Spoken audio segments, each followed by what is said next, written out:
obviously it's going to be totally different with COVID, but we'll talk pre-COVID Chiang Mai. Give me your general thoughts and pros and cons on Chiang Mai. So Chiang Mai is kind of like the Nomad, like Mecca, right? Like you have to make your pilgrimage to Chiang Mai at some point if you are a nomad. Pilgrimage. For right sure. Right there. So I went there because I went to a conference called for Dynamite Circle, which is like an entrepreneur group.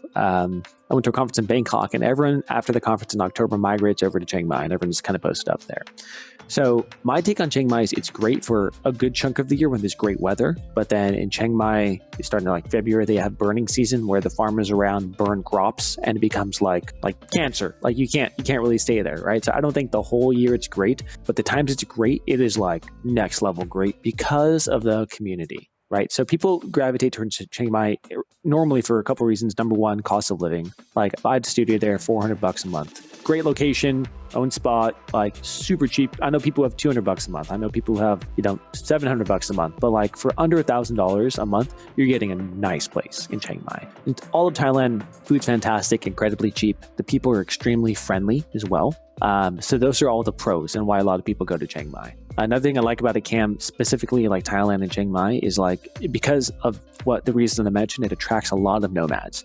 I couldn't go to a coffee shop like when I was there where I didn't know someone. And I don't know that many people, but just like everyone seemed to be there, and you're always going to run into other people who are like-minded because everyone's a nomad. So it ends up being just a really cool community, and you feel like it's like college all over again. Like you're walking around campus and you see people that's kind of how Chiang Mai felt because it's pretty small as well. Yeah, I spent 2 months there right at the beginning of my nomad trip or my nomad journey, and I can definitely attest that it is a great spot, and it is like a hub. And I think there's a big advantage, especially when you're starting out nomading, to being in places where there are lots of other nomads and where it's just really easy to be a nomad.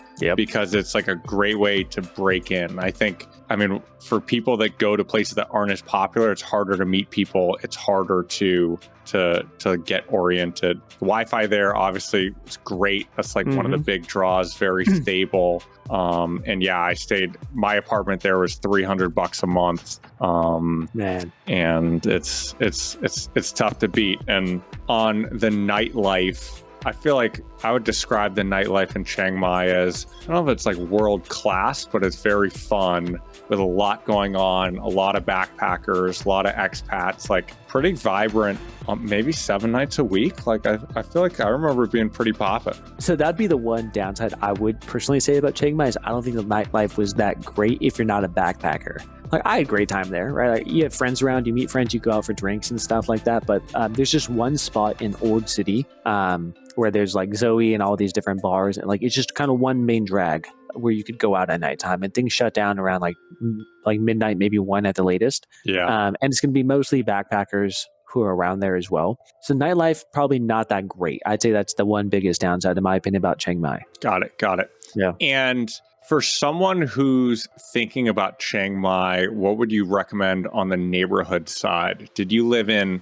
like the Niman area, which that seems to be the most popular hub area? Yeah, it's funny. If you look at the map, you wouldn't think so. But if you look at the map, you're going to see an outline of the old city. And there's lots of hostels and stuff there. I would not recommend the old city to stay in. Where you want to stay is a little bit to the west. There's one strip called Niman. And you'll see like there's a big Maya mall there, and just anywhere around there is kind of the hub. That's where all the coffee shops are, a lot of the nice like food places. So that's kind of like the nicer part of Chiang Mai, which is still incredibly cheap. There's the big Maya mall over there as well, which is like a really top-notch mall, right? There's a big movie theater in there. There's all the shopping you want in there, everything. So I think that's the most central spot to be posted up in, is just kind of around that.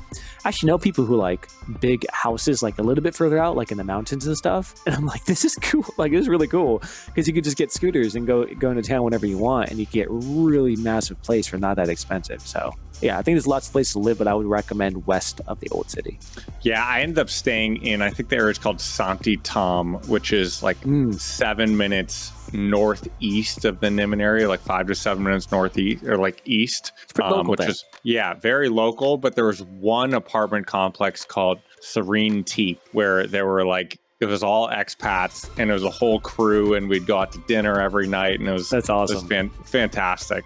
And one other key thing I think for people to know about housing specifically in Chiang Mai is, I think for the most part, you're better off, rather than getting an Airbnb, you're much better off getting like a week or a few days in a hotel and then going and doing an apartment search and like in person and booking in person, because essentially there are a ton of apartment complexes that all do like 1 month rentals and really short-term rentals. And so that was how I did it. I don't know if that's what you would recommend as well. Yeah, 1,000%. If you're going to be there for like a month, that's the best way to do it, because it's literally going to be half, maybe if not a third of the price. Because the only people posting on Airbnb over there are not the locals. They're foreigners or maybe some locals who are really business savvy. So that the rates are really jacked up on Airbnb and completely unnecessary. And you'll be surprised how easy it is to find spots when you're there. Like just go in them in, look around, you'll see buildings where you see a bunch of expats walking out of, walk in there, and you're going to find a spot guaranteed. So it's actually really easy. Yeah, agreed. And one other, I'm trying to think what the mall is, but I'll plug, I had an unorthodox work session, which was one of my favorite like work strategies. I worked in, there's Maya Mall, and then there's a rundown mall down the street. Yeah. Which I don't remember the name, but if you looked at a map, it's right on the same road. And there's a bowling alley up on the top floor. Uh-huh. I used to work out of, there's a food court with like a huge open ceiling with tons of natural light. So I used to work there, and then I would go eat lunch in the food court, and I would go in between, I think it was 12 to 1. It was like $4. You get to play, you get free shoes and 3 games of bowling. Jeez. So I'd work in the morning, I'd go have lunch, I'd go up and I'd bowl, and then I'd go back down and keep working. It was like great. That's awesome. I was loving it. Yeah, man. I really miss Chiang Mai. You can get scooters for super cheap over there. The food's incredible. It's incredibly cheap. Man, yeah, I should really miss it. It's a great quality of life at a really low cost of living. Yeah. The only big con for me is not being near the ocean. I love being near the ocean. I feel like that's the biggest knock. Exactly. For me, it was tough too, because I was still working LA standard hours. So that means like I'd be, luckily at the time, like I did not leave Latin America until I could actually do this. So I worked from like 11 p.m. to 2 a.m. for like mostly meetings with my team. And then I let them take over and I'd go to sleep. So keeping in mind the hours, it's a lot different, right? I think it's like a 14.5-hour gap or something like that. Well, I appreciate your time. I think we'll call it here. I appreciate the Chiang Mai breakdown, all of your insights.